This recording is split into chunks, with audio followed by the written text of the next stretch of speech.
So I came into the kitchen to check on my bread. It was about 7 minutes prior to the timer going off. And here it is. It is definitely done. It sounds hollow.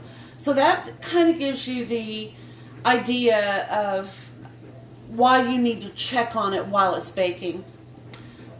Again, it was 370 degrees. I set the timer for 30 minutes and I checked it 7 minutes before the timer went off.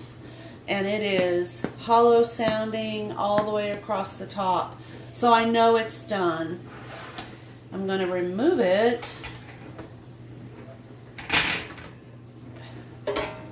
from the bread loaf pan and let you see that's the side and the bottom. It's a very light, fluffy loaf. And I've decided, I know this is going to be a two-part video simply because my phone decided in the middle of all this stuff that it was going to stop recording, and I don't know, I'm not techie enough to splice the two together. Normally I would never cut this at this stage because it hasn't had a chance to cool. But for the purposes of this video, I am going to go ahead and cut into it. So I'm going to get my nice, sharp, serrated bread knife. I always turn the loaf on its side this way. It gives me a little bit more control when I'm cutting. And I'll try to do it this way. It's pretty warm. And I'm just I'm not really pushing down with the knife because I don't want to smash this hot loaf of bread. But here we go. Alright, so this is the texture of the bread that we just made. It's extremely hot. I don't know if you can see the steam coming off. It smells delicious, and you can see that through the process of rolling as we were doing our loaf, we've eliminated air bubbles, so we don't have holes in the bread yet. It has a nice oatmeal texture on the top of the loaf. I don't know, you can see little pieces of oatmeal in there. And that's the interior of our bread.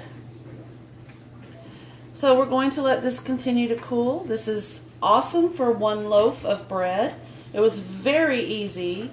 I didn't feel like it would be impossible to knead that loaf of bread. Don't forget that if you happen to have a KitchenAid or another type of heavy-duty mixer that has a dough hook, you could easily do this. I don't see that would be a problem. My recommendation is that you not double that recipe. I don't think it would work well to 100% double it.